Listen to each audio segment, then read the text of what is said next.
Today's program is brought to you by myindiana529.com. Let's say you've recently had a child. You've recently brought a child onto this earth of ours, and you're thinking, someday, I want this child to be deeply educated, and I want to pay for it. I want to help pay for it. What you might want to do is go to myindiana529.com, and for as little as $10, you can open an account, and here's the best part. No, there's the best part. If you contribute the right amount of money, you may receive up to $1,500 a year in tax credit. For those who don't understand how tax credits work, that means that if you've paid the right amount in taxes for a state tax, for your state tax being Indiana, you will just get a refund of $1,500. And that is how it works. So this is what I use. I have used for now 16 years. Go to myindiana529.com. You can use the age-based options, which I love, which means you just set your investments when your kid is a certain age, and the investment allocation changes over time. So go to myindiana529.com to learn more. Ladies and gentlemen, the moment you've all been waiting for, the return of the Queen of the Desert, the Queen of Texas, the Queen of Northern Indiana, and now the Queen of Motherhood. Ladies and gentlemen, Kristen. Hello. Kristen's back. The intro. Thank you. What, Dame, I feel like I missed one. There was a Queen of something else. There was something. What was it? She's got enough queens. She doesn't need the last one. Kristen, tell us everything we need to know about motherhood. I feel like you guys know. You guys have kids. What am I supposed to say? How's your baby? I was gonna say that I grew the perfect baby. Yes. I did. She's very perfect. Dame was slacking me this morning, and he is insistent that I ask you if you have now a new respect for Dame as a parent now that you are a parent. Yeah, totally slacked that. I'm sure he did. Yeah. And I'm sure he would have wanted you to ask that on the air too. That was very Damian coded. I feel like this is a trap, because if I say no, am I really doing my best work? And if I say yes, it's going to be like, told you so. So I decline to answer. What were you doing on Friday mornings while you weren't on the show? Nothing. Great. Sitting on the couch. 2 or 3 times I caught you guys, not right at the start, but 2 or 3 times I did watch the show. Did you want to be on it, or were you glad you were disassociated with that particular episode? I didn't watch the 50-year mortgage stuff. That was good. See, that's a topic that gives Kristen a little anxiety. So that one I was glad to not be. What part of it gives you anxiety? Let's stoke that. Well, you guys may or may not have touched on it, but I don't want to be the person that prevents people from being able to enter home ownership if it's just outside of their reach, if the 50-year mortgage could be the thing that catapults them into affordability, and if they could use that positive momentum. I'm not saying that I think that that's the use case, but I don't want to be the person that tells someone no. That sets up great for a parent.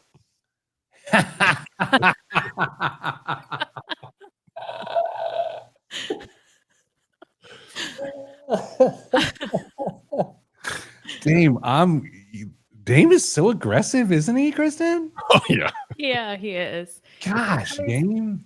I'm a tough parent. Kristen, her dad is not tough. Her grandmother is not tough. I am the tough one. So sounds like it. It's Kristen and I versus Dame this week on the show. Okay. So Kristen, as a parent, you will constantly be asked questions by your child as she ages. And sometimes you know the answers to the questions, sometimes you don't, but you are most often in a position to answer them, or at least try or find the answer. That is unlike the strange dynamic of what human resource professionals are often asked to do on a regular basis, and that is this week's show. People will have financial benefits questions. that are deeply intertwined with their financial life, and then they just go to the person who's in HR as though the HR person is a world almanac and knows the answers to these questions. Dame, as we will point out repeatedly here on the show, we love human resource people very much, correct? Indeed. However, the resources themselves aren't putting those human resource managers in the best position by asking them questions that the HR person feels obligated to answer, but probably should not answer. So, Kristen, that is what we're doing today. It is. Were you looking at Dame and I during that last run? Why is that? Because both of our faces were going, there's the air brake noise. Oh, it was? It didn't go well, see, I didn't hear the psh. I heard it was like Pete talking down a hall. It was totally different, and it lasted much longer. So I'll say when I did. My fault. Well, Dame also just slacked me and said he feels like that has been your fault the entire time. That is true. I'll just say when I did my solo episode about having a midlife crisis, it didn't go off. No. Okay. Well, let's do this. Let's do this show. Oh, let's time the segments. That's a good idea. I think we're doing a best of next week. Unless you guys want to come in on Black Friday. Oh yeah. So best of it is. No, I think we've traditionally done a best of on Black Friday, but we have come in over the Christmas break in the past occasionally. Maybe that was just you and me one time. We decided it wasn't a good idea, and we don't do it anymore. I think that was the readout. Okay. In 3, 2, 1. This week on the Pete the Planner Show, we answer your money questions. Here's how the show works. You email us, askpete@petetheplanner.com. That's askpete@petetheplanner.com. And we'll answer your question on the air. Well, in fact, we'll turn an entire radio show and podcast and live stream into an answer for your question. Damian Dunn has been joining me consistently now for years. Hello, Dame. Hello, Pete. Another individual, Kristen Elanius, has been joining me for years, but recently on what some call maternity leave, some call a baby sabbatical, and she is back. Hello, Kristen. Hello, Pete. Our listenership just exploded with glee. Did it? Did you ever call it a baby sabbatical? Did I what? Baby sabbatical? Is that good as a maternity leave baby sabbatical, or am I like missing the boat here?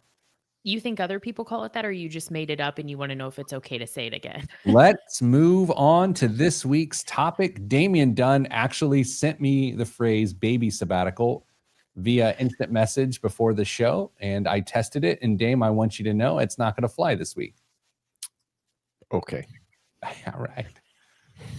Kristen, here at Your Money Line, we serve people in their financial lives through their employers. And one of the reasons we do it is because there's this very strange thing that happens within employment in which if a person doesn't know the financial answer to a question, they just go and ask their HR people, their human resources professional, because they trust them. They feel like they're in charge of their paycheck. So they might as well ask them about their money, which is, I think, it's part of the dynamic. But today we're going to talk about some of the questions HR gets, but the HR people really should not answer them for lots of different reasons. Dane, when you think about this topic, why do you think it's important to talk about today?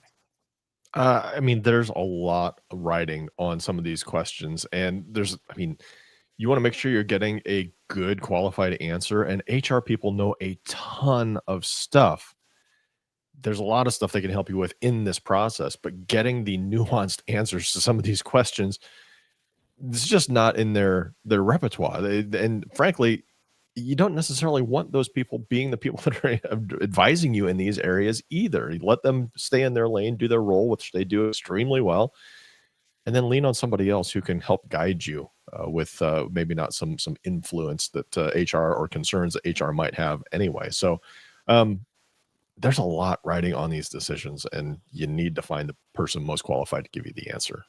Yeah, Kristen, the other element of this is time and how people wait until the very end to ask these questions of the people they probably shouldn't ask them of? And how does that dynamic play into this? Well, I feel as though I have no room to talk because our beloved operations, is she manager, question mark, Olivia? She's wonderful. She messaged me on my maternity leave and said, "Hey friend, not trying to bug you, but your elections for open enrollment are due tomorrow." And I said, "Oh, my bad." And I feel as though that was probably not the best thing for me to do because did I make the right decisions in the 11th hour? I didn't really mean to do it that way, but I think a lot of people do it that way. Dame just slacked me. It says that's what sometimes happens during a baby sabbatical. It did. It is true. It is. It absolutely is. Let's talk about some of these decisions, though, Dame. Like, what are we talking about? I know at this point in time, benefits. Okay, but let's get into more specifically. What are some of these small decisions that aren't small?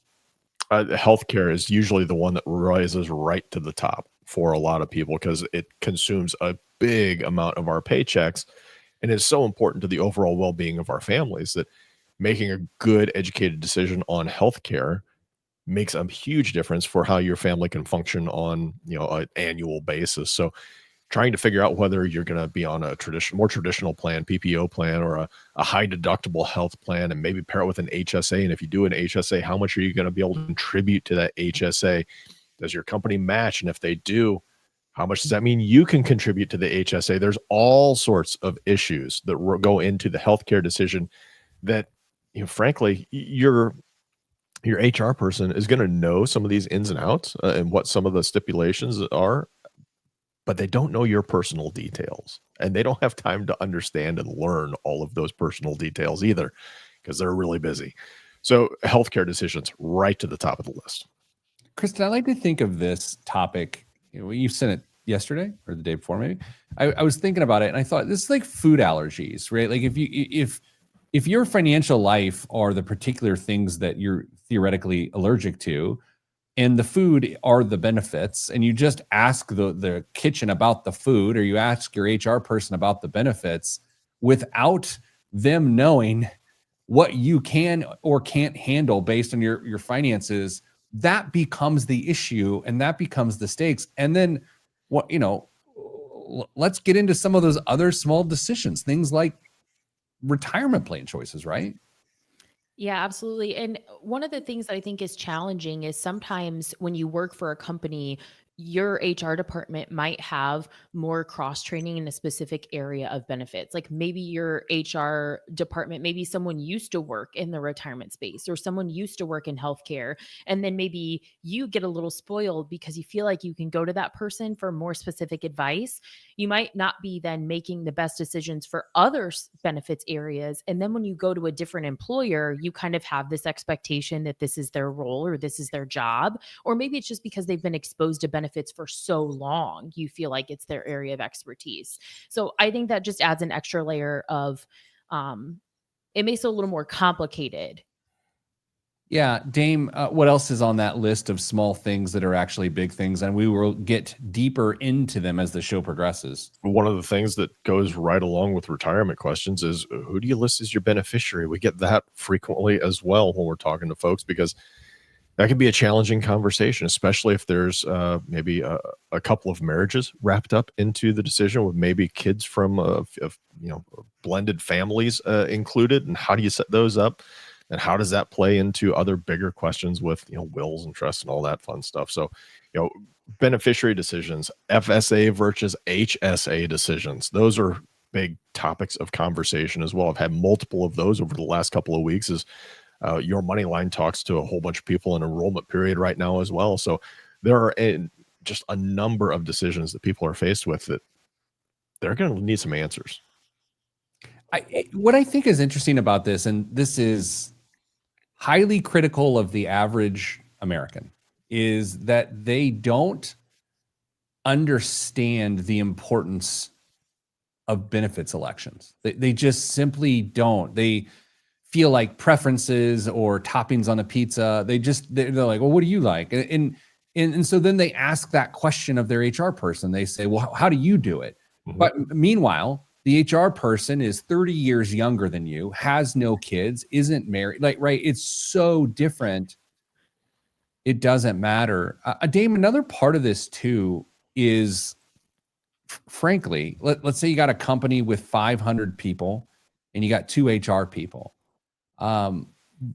The expectation that HR professional can synthesize the question and give a detailed answer that matches the needs of the employee is a wildly unreasonable expectation.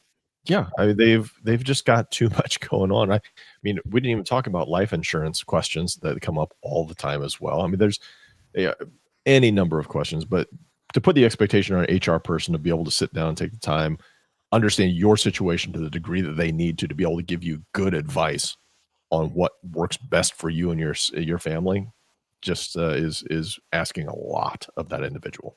All right, so what we're going to do when we come back from the break, now that we've established how high stakes these choices are and why waiting until the end of an open enrollment and getting a text from your coworker to get your stuff done is a bad idea, let's talk about what the real answers are and what your HR people should not answer. All of that is next on the return of Kristen on the Pete the Planner Show.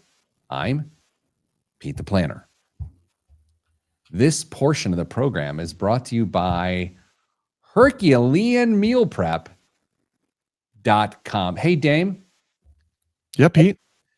I don't want to brag, but I got a lot going for me. I have a family. I have a wife that within the last few years told me she loved me.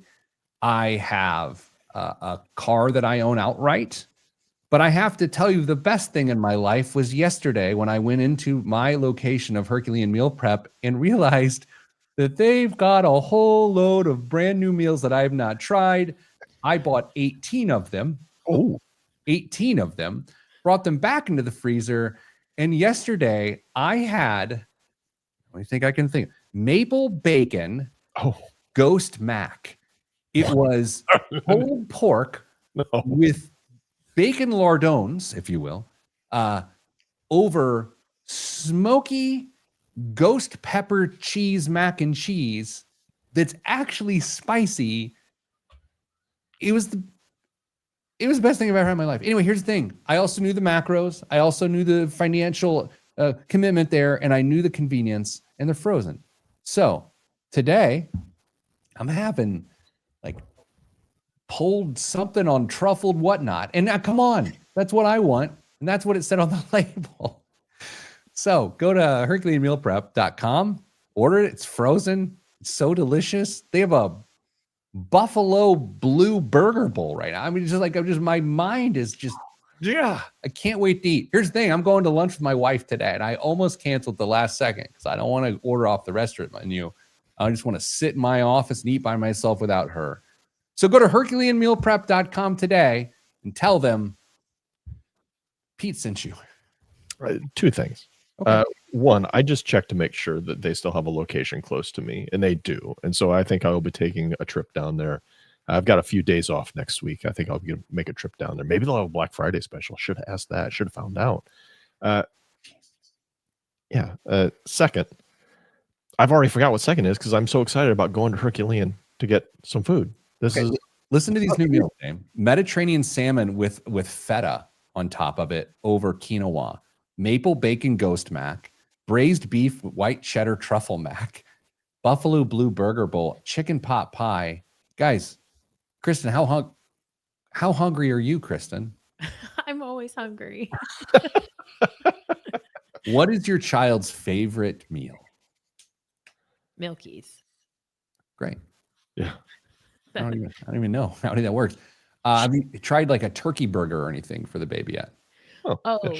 Yeah, she's already addicted to caffeine and French fries. So chip off the old block. Dame, what are you doing this weekend? It's pre-Thanksgiving. What are you gonna go out and take a turkey?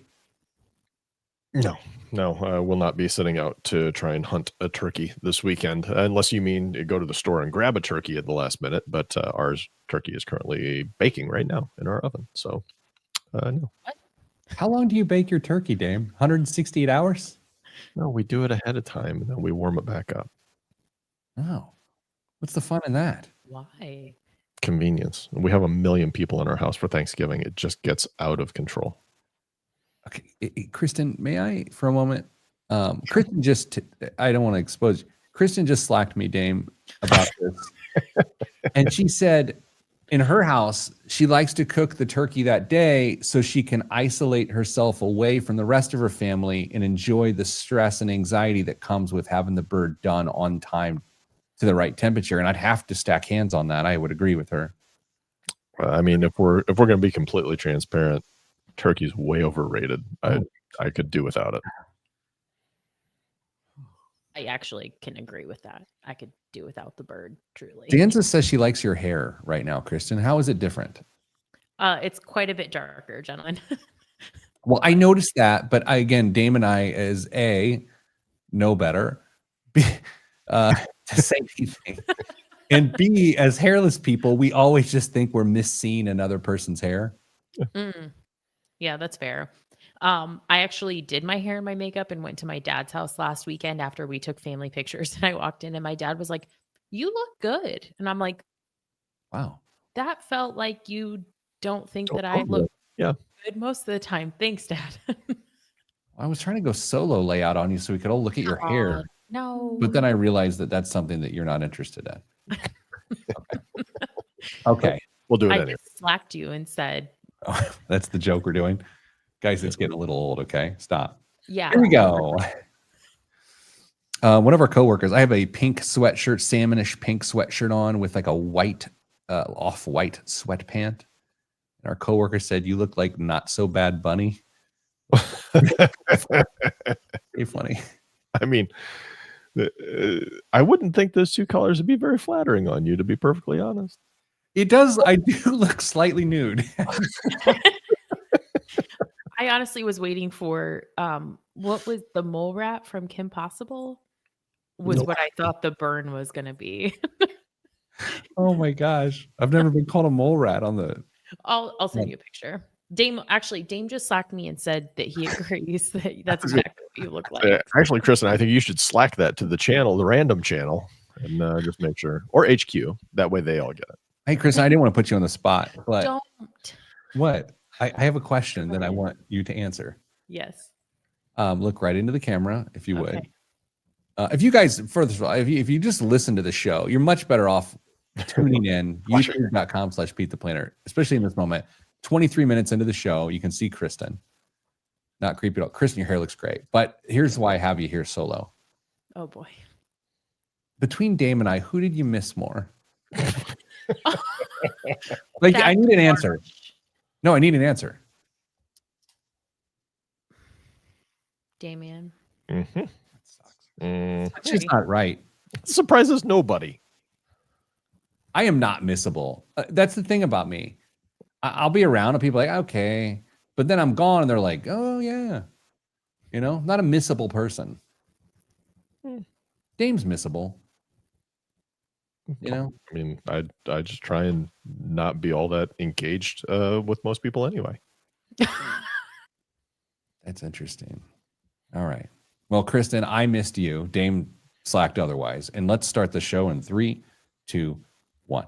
Back on the Pete the Planner show. Big day here on the show. If you're listening one of the many affiliates to our radio show, the return of Kristen Elanius off of maternity leave. She has brought life onto our planet. We will continue on as a species.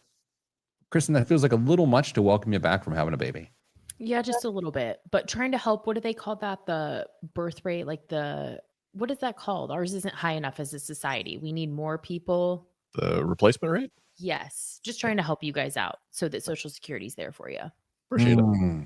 Thank you. Well, that's actually very generous. You're welcome. I'll just say this. Kristen comes back and the government opens back up, and there is not a coincidence there.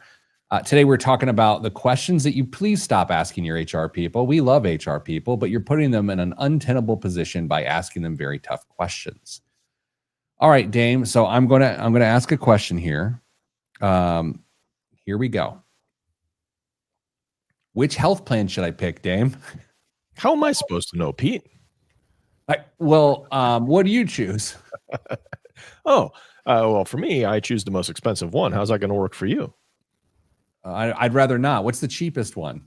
It's not. It's trash. You don't want that one. You want the most expensive one. So, Kristen, what just happened here? Break this down for us.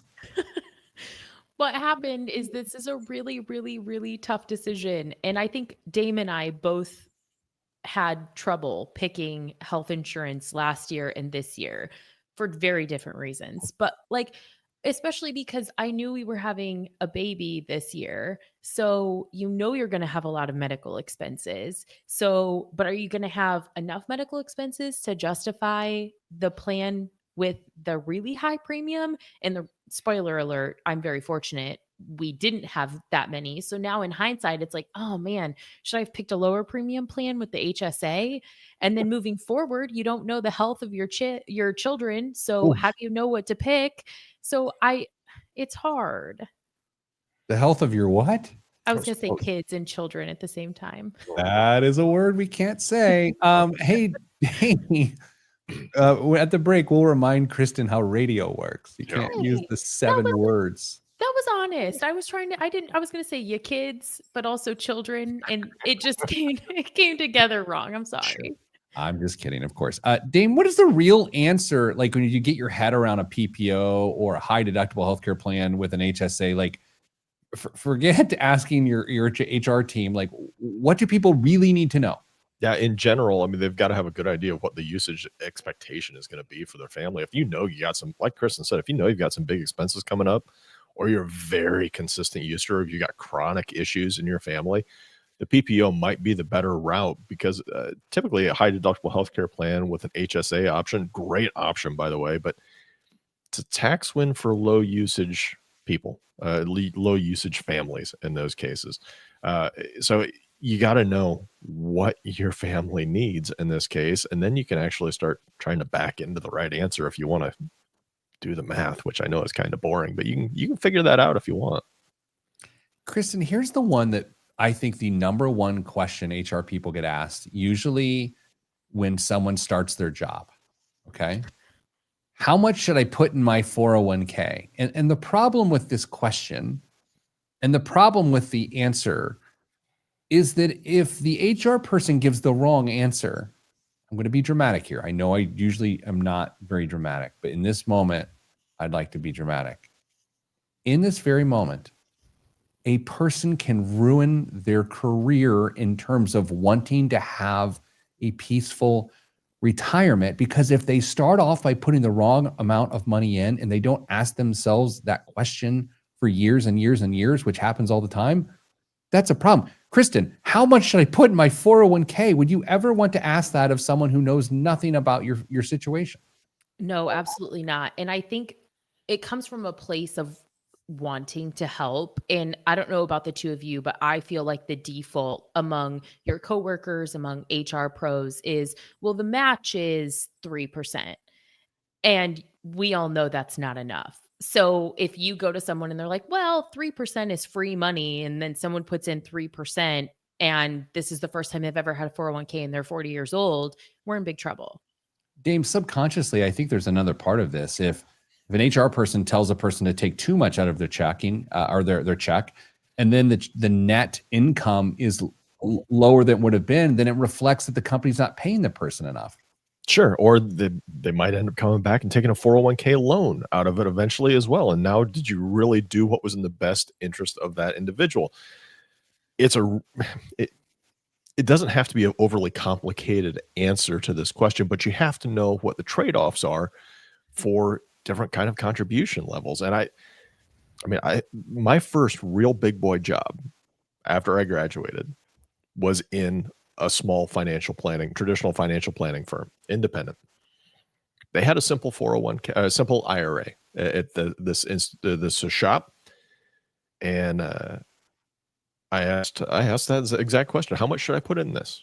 Just out of curiosity. Pete, what do you think the answer was? 5%. Kristen? I was going to say 5, actually. Just do the match. You'll be fine. Gee, it's unbelievable. Unbelievable. Yeah. So it was, you're not immune to getting suboptimal answers regardless of where you work. You need to talk to somebody who knows what they're talking about. Kristen, the next one up is, well, by the way, what's the answer there? What is the real answer?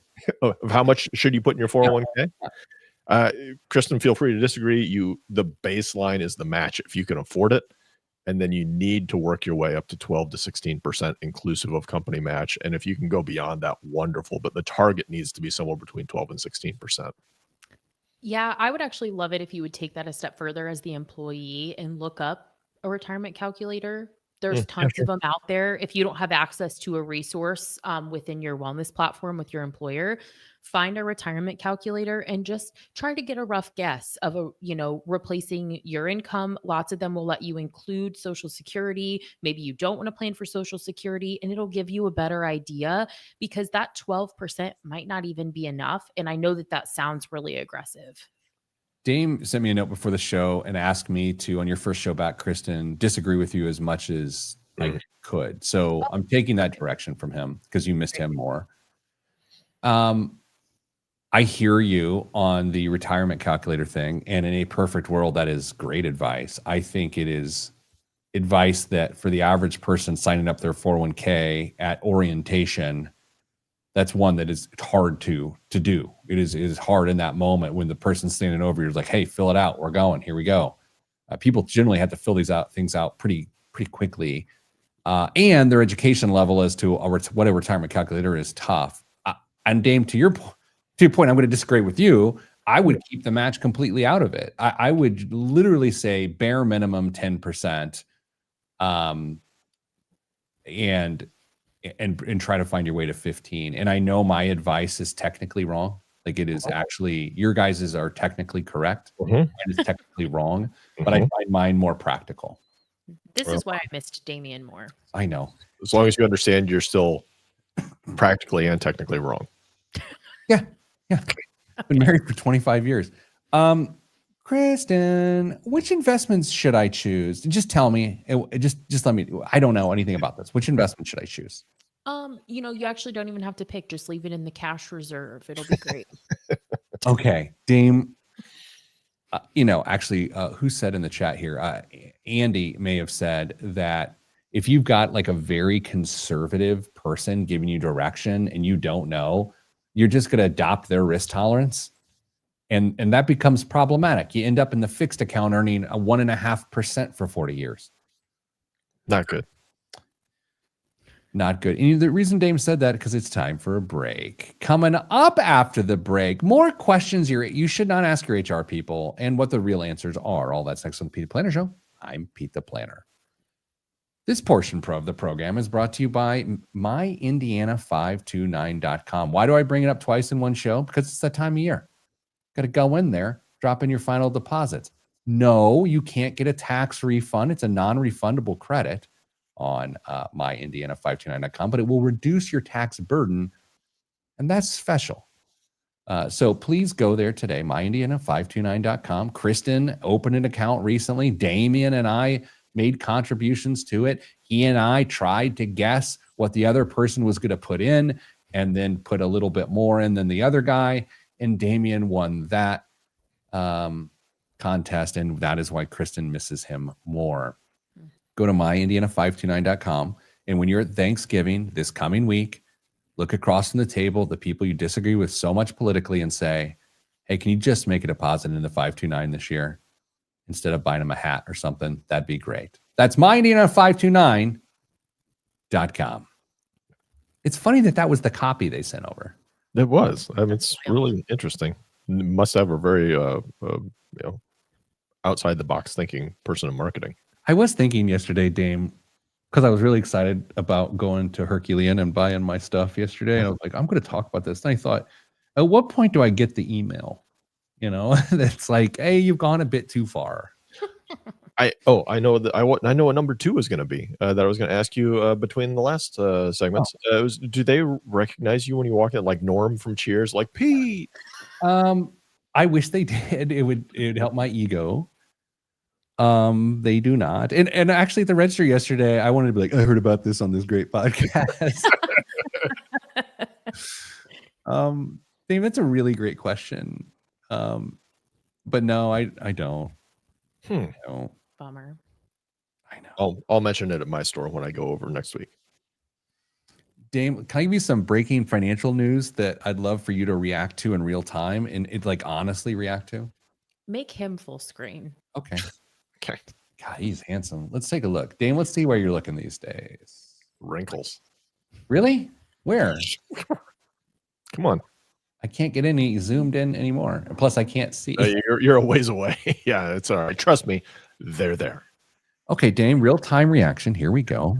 Do you guys like this new thing where I put you full screen and then ask you questions? No. I mean, it's your ratings. It's our ratings. All right, here we go. Dame. Eli Lilly hits $1 trillion market value, a first for a healthcare company. Real time reaction. Damian Dunn. I saw it was going to, if it hadn't happened earlier this week, that it was trending and it was going to happen this week. Great. I mean, it's all kind of on the backs of a new wonder drug that I will refrain commenting on, but it's, good for them. It's capitalism. Yay. Kristen, I wanted him to not refrain from commenting, and then there he goes refraining. Yeah. They're your ratings. What? Okay. I slacked you guys a picture of Rufus, by the I way. see it. Yeah. Oh, yeah. Yeah. I mean, That's the colors. That's what it reminded me of. let's see if I can get this on the screen here real quick. We will get a picture on the screen for those streaming of what Kristen said I look like, which is a mole rat. I'm gonna need you to fold your arms and take your glasses off and puff out your smile, chest just a little, like yeah. Okay, I'm pulling it up here. Everyone, calm down. Dame definitely needs to calm down. Okay, here we go.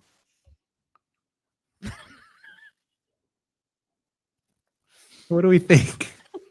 I can't. Let me go see if I can go full screen. How does this work? I don't know if I can do that. Hold on. Let's see what we can do here. Okay.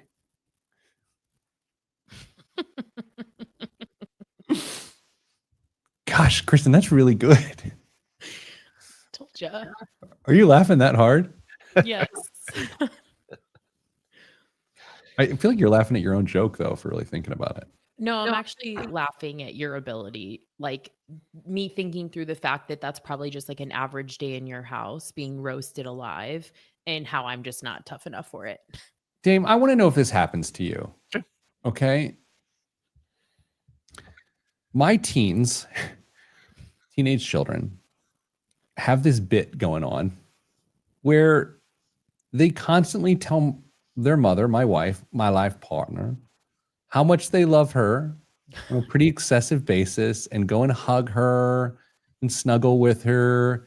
And then they'll just walk by me and go, "Hi, Dad." I'm lucky if I get a side hug. I hate it. And when my daughter, I'll go to hug her and she'll like match my hands with her hands, like we're doing mimery into it, and she'll just push my hands down and block from me coming close to hug her because she knows I hate it. And I hate it. Yeah. You are not alone. I do not get the affections from my children's. Kristen, someday you're going to be sitting downstairs and your children are going to yell downstairs, about to go to bed, and they're going to say, "Good night, Mom. I love you." And your partner's going to be sitting right there, just not part of the moment because they're not going to say it to him. I mean, right now, because our baby is 6 weeks old, I'm the only person she cares about pretty much at all. So I'm soaking that up until that's over. She's not met me yet. The mole rat of radio. Kristen, that's really funny. That is literally the perfect color. Indeed. It's great. Okay, 3, 2, 1. Back on the Pete the Planner show. What are questions that you should not ask your HR person during open enrollment because you're likely to get an answer that doesn't actually apply to you? Damian, as we've noted repeatedly on the show today, this is not the fault of HR. It is not their responsibility to answer your uninformed questions. No, not at all. They're well-meaning questions. Damian was nodding. He was nodding for those on radio. I thought you were going to plow right through. See, this is what happens when we get the whole team back together again after a little bit of a break. We're not sure to pick up on the cues, and well, we missed one, but that's all right. Fair enough. So, Kristen, next one up. Should I choose an HSA, an FSA, or an HRA? I feel like this top 3 questions a person gets for sure because they all sound the same. They all sound the same. It's a high stakes decision. And I feel as though no one truly understands the best way to utilize them. And, as I'm thinking that through, it's also because the decision to elect HSA or FSA is also off the back of another decision. So I feel like it's also a combination of decision fatigue. Like, I don't even know if I chose the right healthcare plan. How am I supposed to know how much money to put in this account to use when I don't know how much my healthcare is going to cost me? Dame, what would you add to that? Do you feel like, okay, so a lot of people understand HSAs. Some people understand FSAs. Very few people understand HRAs. Would you agree with that? Yeah. I mean, if we just focus on the two that most people are going to have access to, HSA and FSA, Kristen's right. That decision is largely made for you based off of a previous decision that you made, whether or not you're going to go with a traditional healthcare plan or a high deductible healthcare plan. One or the other, you're probably going to have that decision made. But in general, HSA, here's how I like to frame it. HSAs ideally are made for long-term accumulation so that you've got a pot of money available for you in retirement. Now, if you have to dip into it while you're working, so be it. But it says save. You are trying to save for future healthcare needs. FSA, flexible spending account, that's much more transactional. Those are dollars that you're going to spend on an annual basis, because if you don't, you will lose those dollars. You will literally contribute money to an account that you will lose if you don't spend them within the prescribed time. So HSA, long-term. FSA, you're going to spend it up and use it, consume it as you are saving it. Kristen, here's another top 3 probably that HR people get asked. Should I take the life and or disability insurance? It's such a fundamental financial planning question that so few people are versed on answering. What do we think? Yeah, I would lump in all of the miscellaneous insurances. You might have vision, you might have dental, you might have accident. I think I was offered one time, I think our broker had a cancer policy too. Yeah. Mm-hmm. There's just so many that are available. But to your point, I think life and disability are probably the most common. And I sent a table from Social Security from SSA to Dame because I wanted him to fact check me and make sure I was reading it right. Because one of the things that's really challenging is we talk about life insurance so much more often, but I believe if I'm reading this table right, and this is why I wanted Damian to check me, according to the table, your odds of becoming disabled before normal retirement age are 1 in 4 versus your odds of passing and never being disabled before a normal retirement age are 8%. So it's quite a bit different. Yeah. Again, if your HR person is single, they're 56 years old, and you're asking them, and you're 32, and they've never been married, and you're 32, you've got 7 children named Harry, Gary, Larry, Mary, Sherry, Barry,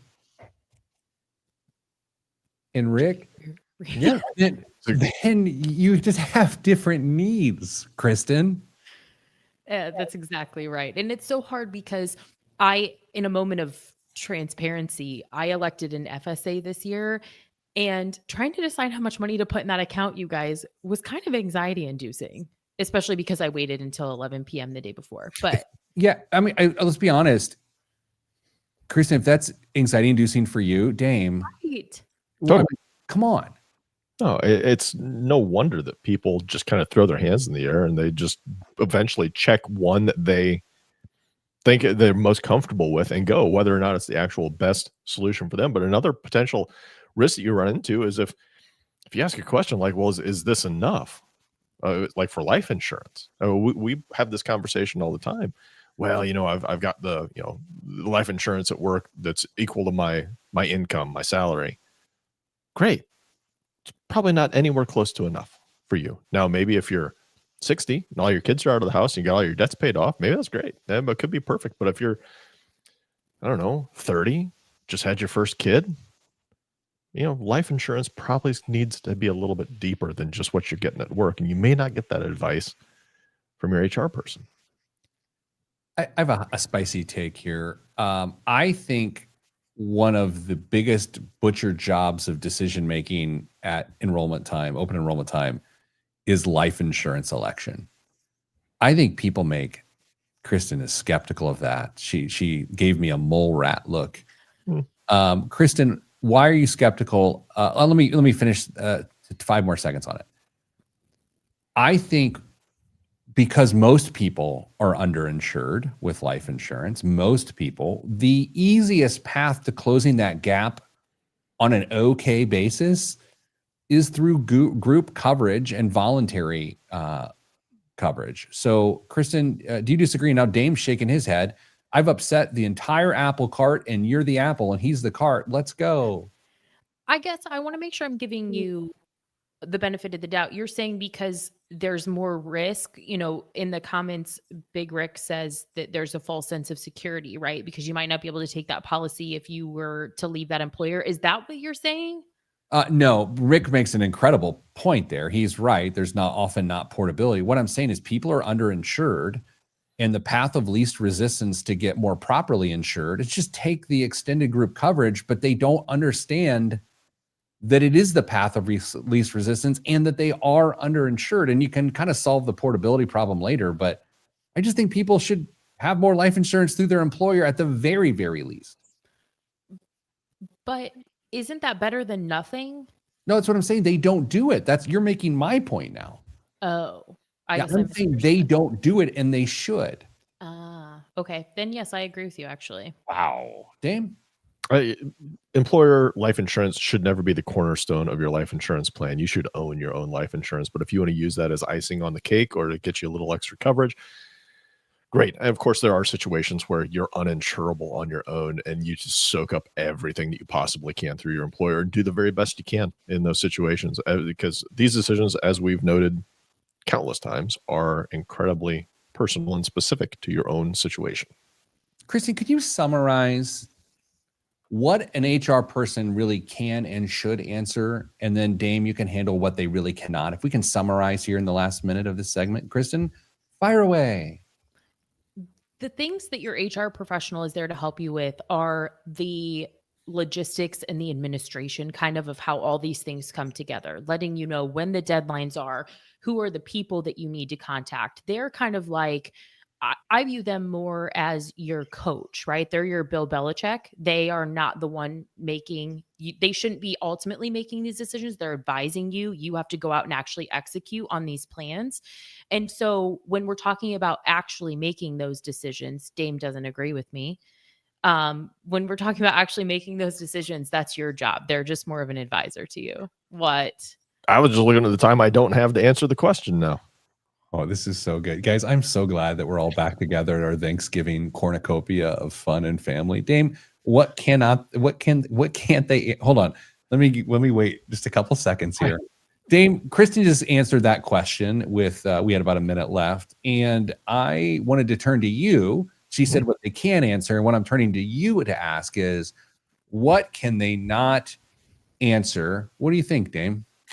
Well, Pete, I just don't think they can really answer much of anything when it comes to... Coming up after the break, more of the Pete the Planner Show. I'm Pete the Planner. I thought you were going to jump in much faster than that. So I know. That was good. Hey, guys, I have something to admit. You see all the comments about people are like, the layout is weird and this and that, and I did that. That is my decision. Thanks for the love. Look, like Jason and Rick are melting down. They're like Microsoft tech support. They're going to steal people's identities. The cool thing is that you just let them try to figure it out in the comments. One of them pointed it out like way earlier in the show, and you just let them go. Here's the thing. Whatever I use here, it's got a new feature, and it's just like you can do vertical or horizontal. And I don't know I don't know. And they're like, try it. We recommend you try it. And so for our YouTube, I was like, all right, I'll try it. And then here's where we are. So next week I won't do that. That's how you learn, Dame. That's totally. You got to experiment a little bit. Think outside the box. You touch a hot pan, Kristen, you're not touching it again. I don't know. Can I ask a question about your baby? I suppose. Dame sent this to me earlier to ask and I said it was inappropriate, but he pushed forward. That sounds on brand. Have you noticed any patterns of like laziness? Pete, it's funny that you say that because she is the laziest baby who ever lived. So Dude, I had a sense. Jokes aside, she's so lazy that we actually have to wake her up to eat because she is just now back to birth weight, which for context, they want a baby back to birth weight in like 2 weeks, and she's 6 weeks old because she just sleeps through feeding. Kristen, I wanted to share something that Dame and I both know and have known for a long time, is that we totally knew that a baby loses weight and then has to get back to birth weight. We totally knew that. You guys didn't know that? No, we know that, Dame. Of course we knew that. Everyone knows that. We knew it. I know that, but I'm saying she didn't do it in time. It took her 200 extra what? Dame, I have a question for you. Can proceed. Did you know that a baby, there's a baby. You weigh it, and then it weighs less a little bit later, and then it's got to return to its weight. Did you know this? You don't remember your kids losing weight after they were born? Don't know. You answer the question. Did you know this? Yes. So did I. You didn't know that? No, I'm not on the hot seat here, Crystal. You should be. You have 2 children. I'm having lunch with my wife today, and I will not bring this up. So feel free to ask her. No. I'll text her. Don't worry about it. I got you. Send her a Slack. Oh my gosh. When you know what we should do is call my mom on the air and see if she knows it. Mm-hmm. She does. My mom's birthday is, what's today? Like okay. A few days from now. I just didn't know what the date was. Sorry. Mm-hmm. Don't you have a day coming up? Yeah, I do, but no one cares. Okay. I had to keep a lot in my head, Kristen. Same. No. I don't feel as though that's okay. That backfired. Okay, that backfired. I didn't know. Okay, we'll forgive you. Dame, this week's Blom is for you. Yes. All right. And I get a sense you might know the answer. Okay. Oh, we'll see. Kristen, full transparency. I came back from my little 2-week work sabbatical. Yes. It's what you call it when you get busy at work and have to do that instead of talk on the radio. The same as a baby sabbatical. Yeah. I was really rusty on my first couple Bloms. So, there's... You guys, I'm awful always. If you underperform, you've got a really good excuse. I'm always an underperformer at this segment.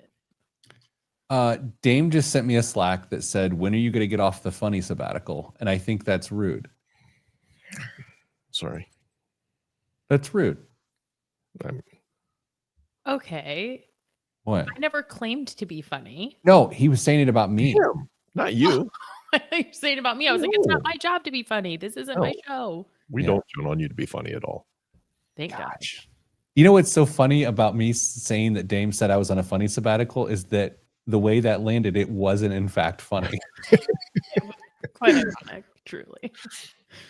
No one cares, but the last 2 weeks at work, by the nature that Dame has not been on the show last couple weeks, we've just been busy. It's just a lot. There's so much going on, and no one cares. No one cares. But my brain is so overwhelmed that in the last 3 days, I've just told people before every conversation, hey, I'm not good with words these days, just so they know. Yeah. Because I can't talk, and like clearly carried over today as well. But Jiminy Christmas. Can't wait for some turkey to solve that. Let's continue. Favorite Thanksgiving food? Kristen, go. Cranberry stuffed meatballs. Oh, amazing. You broke him. Is that HerculeanMealPrep.com? Should be. It should be. Dame? The macros probably would be decent. Yeah, I would think so, Dame. Corn casserole. Macros are not good on those. No. I was asked this question this morning at work in like a little group meeting, and I had my answer, and it's a great answer, but it's a crazy bougie answer. Shocking. I make this cranberry sauce. It's got like, real cranberries. It's got fresh squeezed orange juice and orange zest. It's got chipotle puree. It's got some rosemary and a big cinnamon stick. And it's like smoky and sweet and sour. And it's so good. Sometimes less is more. Well, yeah, that's what I said to my barber. And here we are. Okay. And 3. I'm not ready. We ready. We're not ready. Kristen, tell a joke. 3, 2, 1, tell a joke. No. All right, let me pull up what I want. Here we go. In 3, 2, 1. This week's biggest waste of money of the week right here on the Pete the Planner show is the Form Smart Swim 2 goggles. Let me say that again. Forms Smart Swim 2 goggles. Bring pro-level data to every lap. Time out. Granted. Kristen, you ever notice the word every can be pronounced every? You ever notice that? I know, because that's wrong. Okay. The built-in heads-up display shows real-time metrics like pace, distance, and heart rate directly in your line of sight. Machine learning. Time out. Yep. You ever realize that we're talking about AI? You always talk about machine learning. If you said machine learning, it'd just be funny because it takes it down. It does, takes it down. Machine learning tracks strokes and turns automatically, while an optical heart rate sensor and motion tracking provide precise feedback. The design is 15% smaller than the original, which people called Form's Smart Swim 1 goggles, with improved seals for all-day comfort and seamless integration with Strava and Training Peaks. It's the next evolution of swim training, but built right into your goggles. Kristen, should I let Dame go first? Because this is like his world. Yes. Okay. Okay. Dame, what is the retail price to have like a heads-up display in your goggles? And by the way, I mean, in your goggles, I mean your children's goggles. Right. Yeah. There's no point in me wearing these. You're not. That's crazy. Yeah. It's like $275. Kristen? I'm going to take the over for sure. I think they're $350. Okay.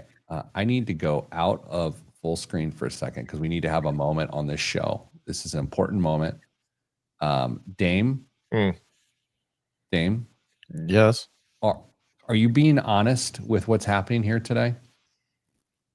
They nail it. What are you talking about? Dame, did you know the price of this item? Yeah. My kids got a pair of these, not this kind, much less expensive. And you didn't admit to this prior to guessing. They weren't these, but when you are, because they came along with something else, and you're like, well, are these any good? And so you go out and you start looking at what they are, what the value of those are, and then what other options are out there. And so you just end up stumbling into knowing some of these things. And yeah, I mean, integrity is absent on this show. This is disgusting. I knew the answer to something. Yep. That's disgusting. And you didn't disclose it. He told me it was for me, and he thought I might know it before we even got to it. And yet I'm being persecuted for having knowledge about a specific thing that was meant for me. I don't know how this is my fault. Kristen, what has happened to our republic? I don't know, because he makes us give investment disclosures even when we're not even close to the line of investment advice. And then he does this.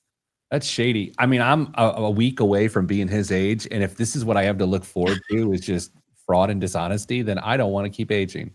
Okay, whatever you guys say, losers. All right, what's in the news this week? I'm sorry. Did you say I won? Dame, you got the price right on the nose. Thanks. How does it feel? Not as fulfilling as I was hoping. Good. Okay. The Federal Reserve's next move on interest rates just got a little harder to predict. The long-delayed September jobs report finally arrived, and it delivered a mixed bag that economists are still trying to decode. On the bright side, Pete, the economy added 119,000 jobs in September. Timeout. Do you believe that, Pete? That it actually added 119,000 jobs in September? I feel like I'm being put on the spot with this one because I don't want to be that guy, but no, I don't believe that at all. But I don't want to be that guy. It's like it's conspiracy. I'm not that person, but I just don't believe it. Can Kristen weigh in on this too? She has a baby. Kristen. Skeptical economist checks out. Okay. More than that, that's more than double, by the way, of what Wall Street expected. That's the strongest gain in 5 months as well, and even contradicts an earlier private sector report showing job losses. But there is a flip side. Unemployment ticked up to 4.4%, the highest in 4 years. Wage growth also slowed. Never a great sign for consumer spending. So the Fed's now staring at strong hiring paired with rising unemployment. That's like getting a thumbs up and a warning siren at the same time. With limited data before the December meeting, this report will carry extra weight, but it's also stale. Recent private sector updates show slipping consumer confidence, cooling small business optimism, and layoffs at companies like UPS and Amazon. Retailers like Home Depot and Target have already lowered expectations as shoppers pull back. So in short, the Fed's got some tough choices and old information. What could possibly go wrong? Happy Thanksgiving, everybody.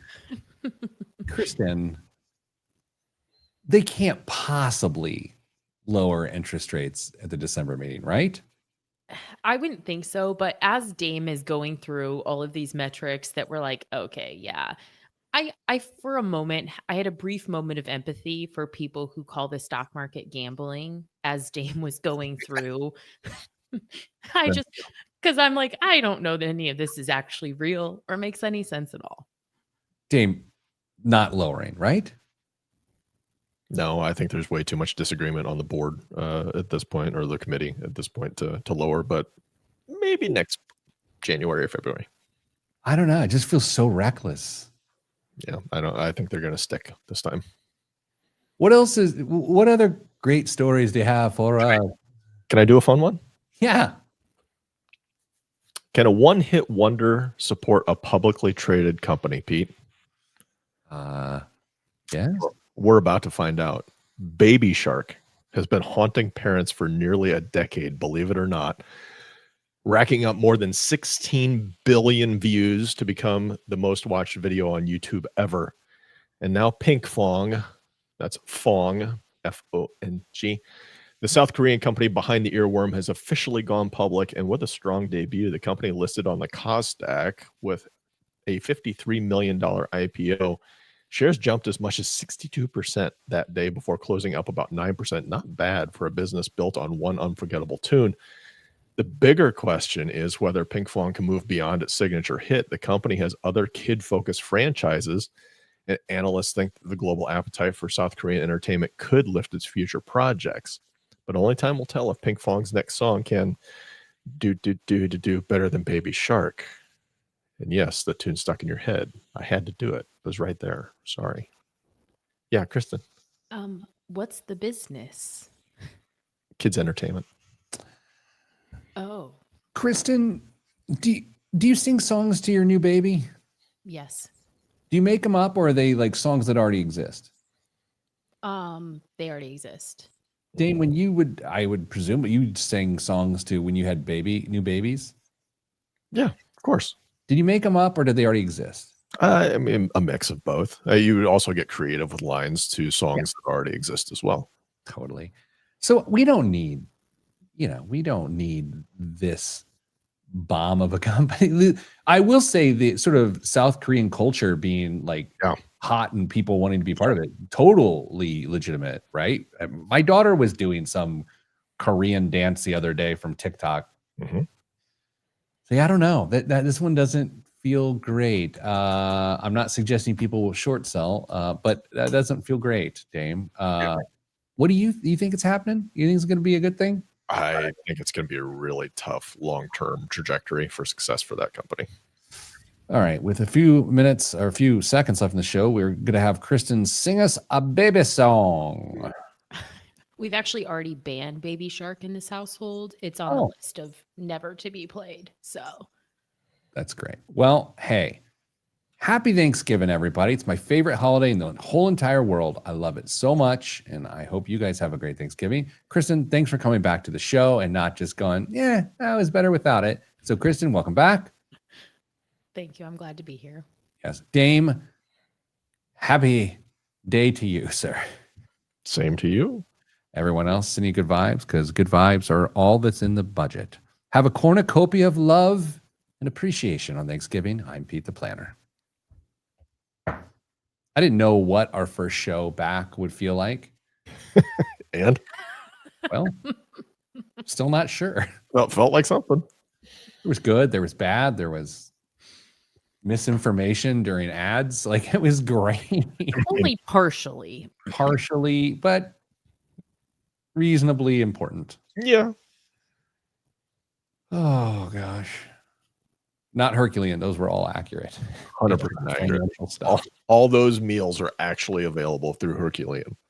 In the context that he described it, technically not wrong. It was just the word choice at the end was wrong. Yeah. Well, but it's okay. Hey, guys, real quick before we go. This week, one of our young coworkers, one of the former strength coach at a small college, invited him to go work out with me one morning. So we went and lifted weights together. And in the course of working out together, I was spotting this individual as he was pressing a bar above his head. And his rep ended and he could not push it up. So I had to step in and lift it. Sure. I saved a coworker's life this week. Wow. Okay. Brad is so thankful.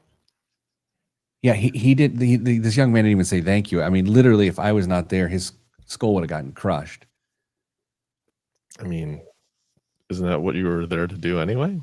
Yeah, but I also know when it was my turn to do reps that I did not need his support, and I did more reps than we were supposed to just to prove that he did not save my life. I mean, great, but I mean, when you use 50 pounds less, I mean, is it really that impressive?